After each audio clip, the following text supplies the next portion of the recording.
Welcome to the Allegrativity Powercast with Allegra Sinclair.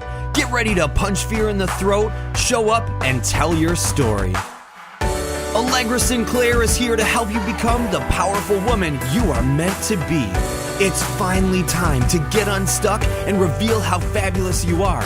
And it's time for your host, Allegra Sinclair. Hey, it's Allegra. Welcome to the podcast. So today I want to talk just a little bit about how you're letting fear keep you from being successful. Now, we have talked about fear quite a bit this year. We've talked about punching it in the throat. We've talked about how you conquer it. We've talked about overcoming fear of failure specifically. But today I want to talk about what the world is missing if you don't address your fears. So I have a quick story to start with because I love illustrations and little fables.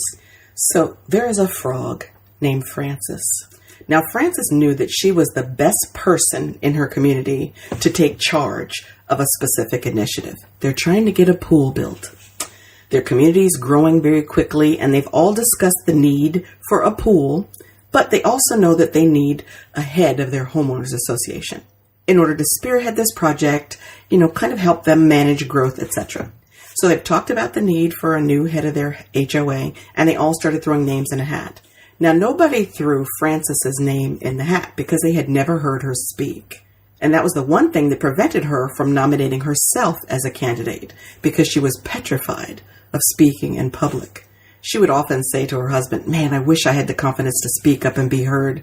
I have what I think are some really good ideas for our community, and I want to share them with other people." So her husband said to her, "Hey, opportunities don't come every day. If this one right here, if becoming the head of our homeowners association really means a lot to you, you ought to put aside your fears and speak up." So Frances gave some thought to her husband's advice and decided maybe he was right. She should give it a shot. She didn't know if she'd be voted in, but it was worth a try. So the following day, when they had the next meeting of the community, she hopped up into the front of the room, closed her eyes, and said, "It's now or never. Time to let your voice be heard." And with that, she gave a phenomenal speech. It was inspirational. It was motivational. It was epic. Now, while all of her neighbors were stunned to hear her actually speak, they also cheered. They were excited about her ideas. They were excited about her vision. They were excited about the leadership they saw and the potential for their community. It went well beyond a pool. They were excited about the things that they thought they could bring to their community. So the vote happens. Now, the neighbors who hadn't already voted started voting for Frances. Now, she was a little bit behind the other nominees who were already campaigning because they had thrown their names in the hat earlier, versus she just showed up at the beginning of this meeting and kind of jumped up and gave this fiery speech. So she was nervous that she might not win. However, fast forward, when the ballots were counted, she was announced as the winner and the new head of the homeowners association. So she happily hugged her family and friends and said, and she promised, "I won't let fear prevent me from speaking up and going after my dreams ever again." Now, Frances is a special frog who knew that she needed to avoid letting fear get in the way of her success. But I think there were three things that were critical pieces of this story. One, opportunities that come your way may not stay around forever. So if you're interested, you should act. If you don't act and that great opportunity passes you by, there's no guarantee it will come back, or any other similar opportunity will come back your way again. Two, if you want to make the most of your life, and I don't mean just the most of your life for you, if you want to be the most impactful, the most influential, if you want to make the greatest splash in the pool, fear is likely the biggest barrier and has to be eliminated. You have to decide that you want to look your fears straight in the eye and then boldly walk past them in order to have bigger influence and a bigger impact on your community, on your home, on what's happening in your car right now if you're listening to this while you're driving. In order to make a bigger impact on the environment in your car, you are going to have to address your fears. The day that you decide to speak up and really be heard is the day that your life will change forever. Because there's nothing that feels the same way as achieving something that's important while you're still afraid. See, often we think we have to conquer the fear entirely before we can move. That would be magical. but that's not how life works. And it's really more fulfilling. It really tastes better. It really feels better when you achieve something important to you in spite of the fear. So today I just want to challenge you to become the person you want to become. Figure out the kind of person you want to become.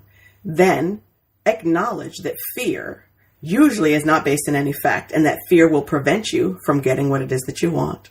And that fear should be an insignificant obstacle, which we quickly put in our rearview mirror. So I have 3 questions for you today.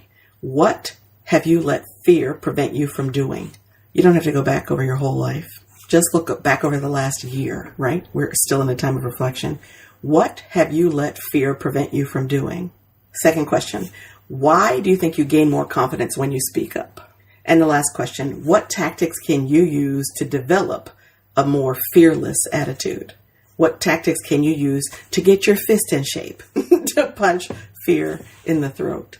I'm going to put together a quick study guide here based on Frances and her fabulous story so that we can actually work through some of these questions together. I would love for you to come back to the site and tell me what you worked on, what some of the answers to your questions were. You can add them in the comments, or if you prefer, you can send them through the contact sheet so that it will be more private for you. But I'm going to add that as a PDF that you can download right at the bottom of this page, because I'm really hoping that as we reflect on where we were last year and where we want to be next year, that one of the things that we will all do together is commit to be more like Frances and to recognize that by staying silent, our community is lacking our wisdom, our vision, our leadership. And there are a lot of people out there who could get really excited about and supportive of what it is that you want to share, but you have to be willing to share it first. Thanks for listening. I'll catch you next time. Now you've been given permission to be more powerful and influence more people. If you've enjoyed this episode, please head over to allegrasinclair.com/iTunes and leave a review. It will help Allegra get the message out to more women that they can punch fear in the throat, show up, and tell their stories. We'll see you next time on the Allegrativity Powercast with Allegra Sinclair.